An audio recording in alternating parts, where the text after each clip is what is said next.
자, 그렇게 보고 좀 내려가서 이제 또 볼게요. 가면 갈수록 이제 조금씩 늘어나요. 아까보다 더 조금 늘어났죠, 이제. 그쵸? 대충 보면 어쨌든 흐름이 이렇구나. 자산이 늘어났고 아까 부채 얘기했고 자본 총계 얘기했고 그런데 자본금이 증자가 됐나 봐요. 여기는 6억이었는데 7억이네. 그쵸? 자, 자본금이 증자가 되게 되면 비상장 가치 평가도 달라져요. 그렇지 않겠어요? 1년차, 2년차, 3년차를 가지고 평균을 내기로 했는데 이때는 6억이었는데 이때는 7억을 기준으로 한다면 그거를 비중만큼 새로 계산해야 되겠죠? 그렇죠? 여러분들이 계산한 거 아니니까 그렇구나라고만 알면 돼요. 네. 그리고 명의신탁이 있었다면 증자할 때도 또 한 번의 명의신탁이 이루어진 것일 수 있다라는 생각이에요. 저도 이때 갈 때 미리 그런 생각하고 간 거예요. 혹시 명의신탁 주식이 있다면 처음에 명의신탁이었고 지금 이 시점에도 명의신탁이고 또 밑에 내려가면 뒤에서 보여드리면 배당을 했어요.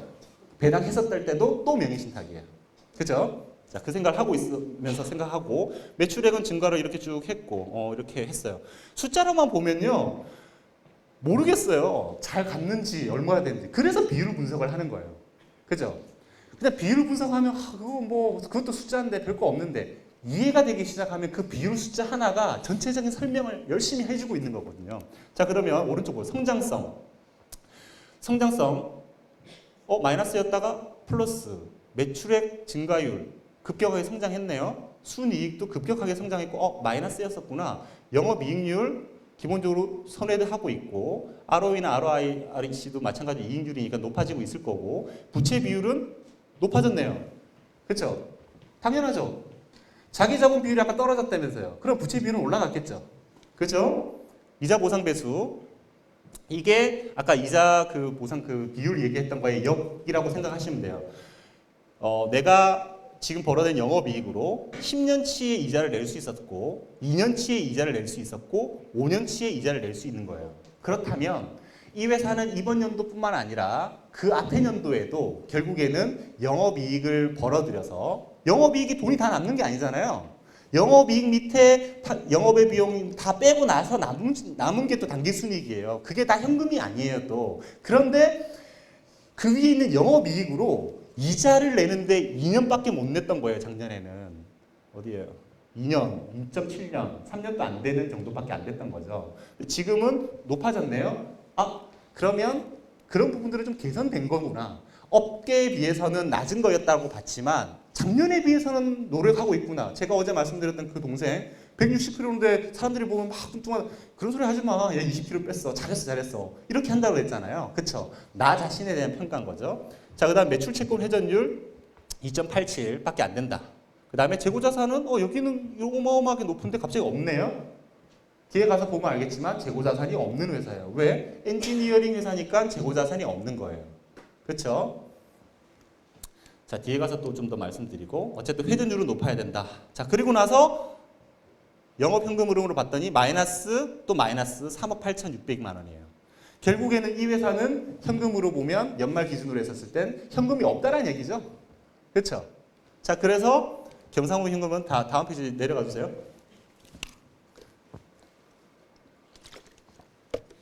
제가 신용 등급뿐만 아니라 캐시플로우 등급도 많이 요즘 다 다룬다고 얘기했었잖아요. 여기 딱 보니까 우리가 지금 파악했던 결과 그대로 나와 있어요. CR5라고 돼 있어요. 등급이 1등급부터 몇 등급까지 있게요? 6등급까지 있어요. 그러면 5등급이면 맨 바닥에서 살짝 올라와 있는 정도죠. 그런데 작년에는 6등급이었고 이제 5등급이에요. 나아지고는 이때 캐시플로우 등급은 아주 낮은 단계. 일반적인 대기업이나 이런 데서 요청할 때요. 큰 어떤 프로젝트 들어갈 때는 CR4등급을 요구해요. CR4, B0를 원해요. 청 안 되면 B-까지도 해주겠다라고 얘기는 해요. 그러니 캐시플로우 등급이 약하죠. 근데 왜 제가 최근에도 이런 거 관련돼서 그 대기업에다가 그 담당자한테 문의한 게 있어요. 아니 굳이 너희가 돈을 주는 입장이고 이쪽 회사는 이런 기술을 갖고 있어서 계약을 하는데 캐시플로우 등급 왜 그렇게 따지냐 이렇게 제가 얘기를 했어요. 제 입장에서는 다른 얘기를 안 하고 이제 따진 거죠. 네가 돈 줄 건데 내가 돈 띄어먹을 것도 아니고. 자, 그런데 내가 얘한테 물건을 받거나 기술을 받거나 용역을 주려고 하는데 얘가 캐시플로우 등급에 떨어져 있어요. 그럼 이 회사가 자금 회전이 안 된다는 거고 운영이 안 된다는 거예요. 내가 뭔가 완성시켜야 돼요. 내가 완성해서 주든 완성해서 팔든 해야 되는데 얘가 와가지고 이 업무를 잘 못하면 나머지 업무들도 다 망가질 수 있죠. 리스크가 있으니 CR 등급을 원한다니까요. 당연히 원해야 되는 게 맞다 이거죠. 그죠? 저는 그 이야기는 담당자한테 안 하고 주장을 했더니 저도 모르겠어요. 이렇게 규정이 돼 있던데요. 이런 거 있더라고요. 그래서 야 이거 별거 아니야. 다음 연도에 올려줄 테니까 좀 하자 해서 계약을 그냥 또 시켰죠. 제 컨설팅 방법은요. 제가 어제 다 됐다 그랬잖아요. 운이 좋은 거. 두 번째는 억지 부리기. 예. 조사관들 만나서도 억지를 부려요. 조사관들 만나서 풀 때 어떻게 하냐면 딱 보면은 팩트는 딱 더 이상 빼도 박도 못할 내용이에요. 그럼 제가 질문을 던지죠. 명의신탁으로 증여의제를 걸었는데 너무 정확하죠 내용은. 명의신탁 증여의제의 그 이제 법의 그 제정 취지를 알고 계시냐 이런 질문을 저는 던져요. 그럼 조사관이 뻥치죠. 아니 내가 그 법 공부하는 것도 힘들었는데 그 취지까지 내가 어떻게 하냐 이러면 막 발끈거리죠. 취지는 이러한 조세 탈세의 어떤 부분들을 막기 위해서 증여의제를 만들었습니다. 그런데 이 케이스는 보기에는 똑같아 보이지만 그런 동기가 전혀 없이 있지 않았습니까? 듣고 있다 보면 말이 되거든요. 그렇죠? 내가 무엇인가를 정확하게 이해하기 위한 게 중요하고 뒤에서 보여드릴 그 회사에 대한 어떤 부분들 제가 좀 하면서 얘기를 드릴게요. 타임을 끊어야 될 것 같은 느낌이 들기는 하는데 자, 아무튼 요 조금 밑에까지만 할게요. 그래서 이제 회사에 대한 기본적인 연역이고요. 보면 대충 보니까 이노비즈 있고요. 그다음 벤처기업 인증 받았네요. 이 회사는. 그렇죠? 더 쭉 내려가세요, 이제. 사업 목적 첫 번째 1, 2, 3번만 보면 돼요. 아, 설계하는 어떤 회사, 엔지니어링 하고 있는 회사, 이런 어떤 컨설팅 하는 회사구나 정도에서 회사의 기본적인 내용을 파악할 수 있고요. 이거는 법인 등기부 등본을 떼도 현재 거를 더 잘 볼 수 있고요. 자, 쭉 내려주세요. 자, 그리고 나서 봤더니 대표님 하고 사내 이사 2명에 감사 1명 등기. 자 보니까 1명, 2명, 3명이 어쨌든 이사로 돼 있으니까 이사회가 있어야겠네요. 이사가 1명이면요 법인 등기부 등본에 대표이사 한 분이신 분 있죠 이사분. 그러면 법인 등기부 등본 떼면 거기 대표이사라고 안 나와 있어요. 사내 이사라고 돼 있어요. 자 그런데 이사가 3명이면 대표이사, 그러니까 사내이사, 사내이사, 사내이사, 대표이사는 또 따로 한 번 더 명시하게끔 돼 있고요. 또 대표가 2명으로 돼 있는 데가 있어요. 그러면 그건 공동대표이사거나 각자 대표이사예요. 대표이사가 2명이 나와 있으면 각자일까요? 공동일까요? 공동으로 보셔야 돼요. 공동과 각자의 차이는요. 각자는요. 각자가 대표이사의 역할로서 사인을 해도 대외적으로 모든 계약이 성립하는 거고요. 공동대표이사는 2명의 사인이 동시에 들어가야만 대외적으로 계약관계가 완성되는 거예요. 법인등기부등본도 원래 떼보는 거거든요. 가기 전에. 회사에 대해서 파악을 하고 와야죠. 내가 보험 계약을 받아야 돼요. 누구 사인을 받아야 되는지 각자 대표라고 하면 한 명한테만 받으면 오케이예요.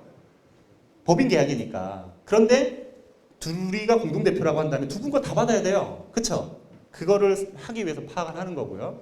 자 그래서 아 사내 이사가 있고 감사가 있구나. 근데 다 타인이네? 느낌이 좀 이상하고 그 다음에 주주를 보니까 어쨌든 본인이 있고 타인들 쭉 이렇게 이사들이나 이렇게 섞여 있고요. 그 다음에 배우자가 또 좀 가지고 있네요. 그리고 기타 주주고 아 이건 주식이 되게 많이 흩어져 있는 회사구나 라고 파악을 하셔야 돼요. 이유가 있겠지. 우리 사주로 했던지. 나중에 가서 제가 얘기를 나눠보니까 본인이 원래 100% 주주였는데 직원들한테 주식을 다 나눠주고요. 향후 이분은 회사를 직원에게 승계하고 싶어 하시는 분이셨어요. 네, 그렇게 아시고 지금 10분 쉬었다가 하겠습니다. 방금 또 카톡이 하나 저게 아시는 대표님 왔는데 어제 말씀드렸던 기타 소득으로 과세하냐 마냐고 말씀드렸던 건에 관련된 대표님인데 결국에는 제가 점심때 전화 드리겠다고 했는데 결국에는 이게 기타 소득이 안 되게끔 만들면 9억을 세이브하고요. 기타 소득으로 과세가 되면 세금을 9억을 내야 돼요. 그러니 그 하나의 어떻게 보면 그 기로가 미리미리 어떤 준비들을 해서 가느냐가 달라지겠죠. 이거를 제가 처음 그 상대방하고 거래 관련된 계약서를 쓸 때부터 제가 계약서 문구부터 다 만들었거든요. 거기에 첨가, 그 다음에 부가 서류, 그 다음에 주고받는 이메일 나중에 다 증빙이 되기 때문에 중간에 자꾸 만들어 놨어요. 근데 이게 계약 다 체결하고 도장 찍고 돈 다 받고 그리고 나서 저한테 연락이 됐으면 지금 와서 만들어야 되잖아요. 문서는 만들지만 주고받은 메일 이런 거 못 만들죠. 그렇죠? 그러니 사전 컨설팅은 중요하다. 고민하실 때 그래서 지금 저랑 오랫동안 10년 이상 아신 회장님들은 모든 마지막 사인하기 전에 저한테 먼저 한 번은 확인을 하셔요. 지금 한 번은 나 지금 저기 뭐 어디 관공서 들어가는데 들어가서 사인하러 들어가. 뭔데요? 그러니까 옛날에 한 번 말해준 적 있잖아요. 옛날 언제 얘기 막 해요. 대충 기억나요. 그래서요. 이렇게 해서 할 건데 지금 나 급해. 나도 모르겠어. 기억도 안 나. 대충 느끼면 아 그냥 하세요. 이제 이렇게 된 거예요. 왜냐 해야 된다는데 뭐 제가 뭐라 그러겠어요. 그렇죠? 어쨌든 우리는 계속해서 옆에 있을 수 있는 그런 어떤 관계 영업을 하셔야 된다. 시간이 이제 50분까지라서 40분밖에 안 남았어요. 해서 40분 안 남았죠.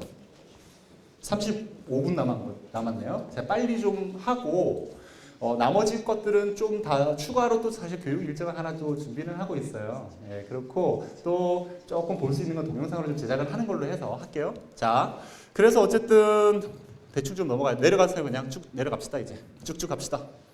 더 내려가세요. 내려가세요.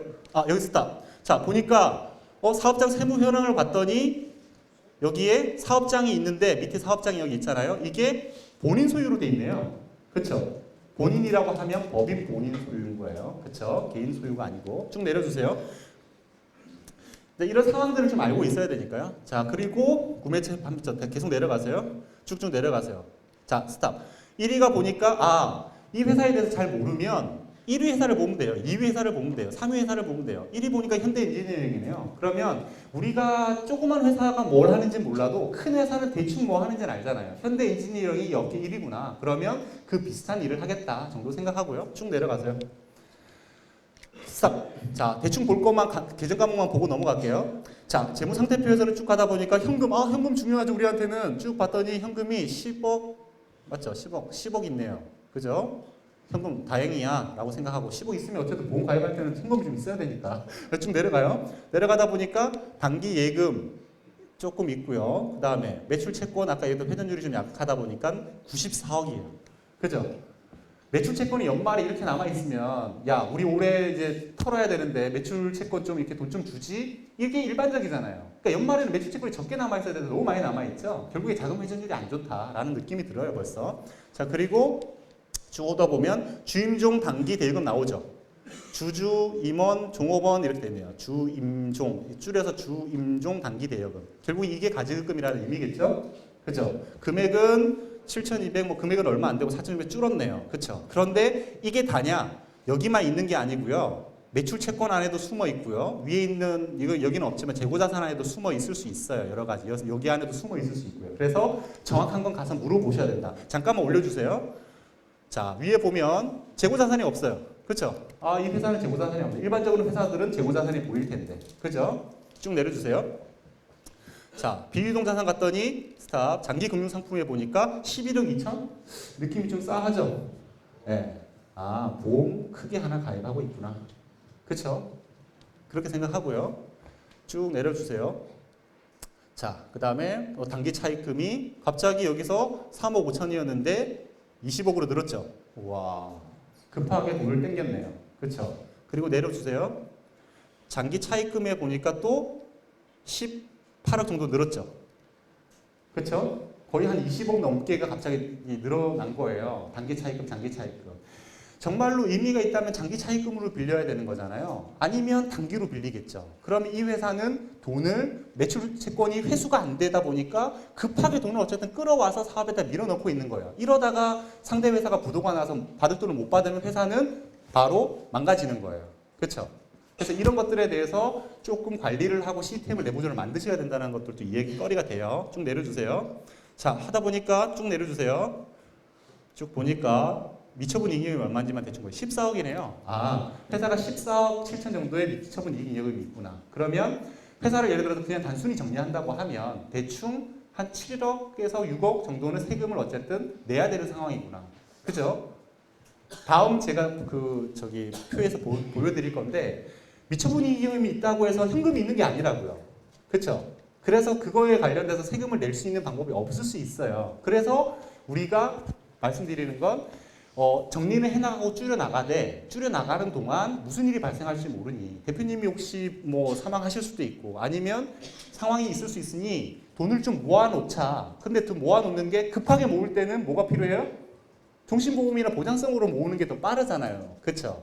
그걸 자체를 또 나중에 상황이 좀 괜찮았을 때 우리 연금 전환하듯이 하나의 통장으로서 쓸 수 있다. 이런 컨셉으로 접근하는 거예요. 자, 내려갑시다.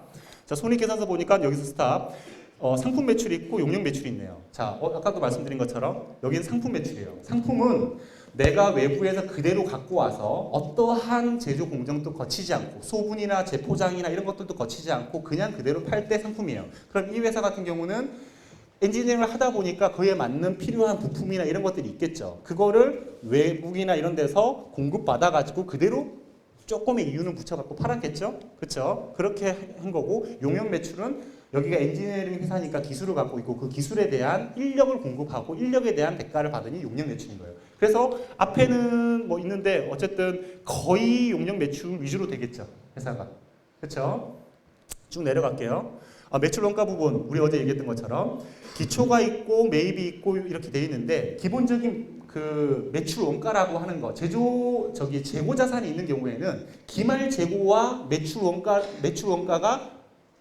많이 잡으면 기말 재고가 적은 거고 기말 재고를 많이 잡으면 매출 원가가 적은 이런 왔다 갔다 한다는 말이에요. 그래서 기말 재고에 대한 평가 방법은 두 가지가 있어요. 하나는 기말 개수를 체킹하겠죠. 몇 개 있는지. 10개 있네. 그런데 10개가 무슨 가격이냐에 따라서 금액이 완전히 달라지겠죠.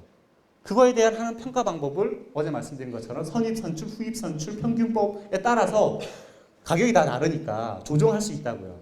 예, 그래서 어제 그 통화한 거에서 제가 다시 통화를 해서 준 답은 뭐였냐면 수량은 바꿀 수가 없으니 기말 감사 다 끝났고 기말 수량 다 끝났으니 금액을 조정할 수 있도록 내부에서 가격 단가 부분만 조정해서 얼마 정도 하면 그 정도의 목적에 맞추겠다라고 하고 결론을 짓고 끝냈거든요. 자, 됐죠?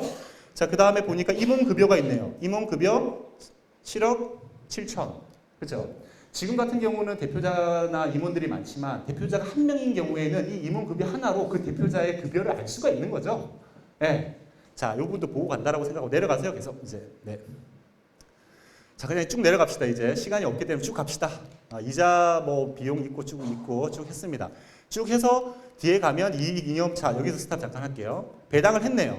1억 5천 배당했고 4,900만 원 배당을 했네요. 하지만 일반적으로 우리가 보는 회사는 배당하지 않는 회사가 거의 대부분이에요. 여기는 주주들이 구성이 여러 개 있으니까 배당에 대한 이야기가 할 사람이 많죠. 그래서 배당이 가능하지만 일반적으로 거의 배당이 없어요. 그렇죠? 그래서 미처분 이익은 14억 있으면 여기도 더 적극적으로 배당을 해야 돼요. 그렇죠? 미처분 이익을 줄이려면. 근데 그게 아니라 또 다른 목적이 있을 수 있거든요. IPO를 가겠다라던가 M&A를 하겠다던가 뭐 어떤 투자를 받아서 기업을 더 키우겠다던가 그러면 또 의미가 달라질 수 있다 생각하시고 쭉 자, 제조원가 명사서가 여기는 제조업이 아니긴 하지만 뭐 이렇게 쭉 나온다. 뭐 이건 다음에 하죠. 쭉 내리시죠. 자, 요거 닫아주세요. 이제 더 재무 비율 나오거든요. 되게 세세하게 재무 비용들이 나오는데 아까 말씀드렸던 재무 비율대로 보여질 거예요. 성장성, 안정성, 수익성, 활동성 뭐 이런 것들에 대해서 그런 걸 가지고 회사의 기본적인 파악을 한 거예요.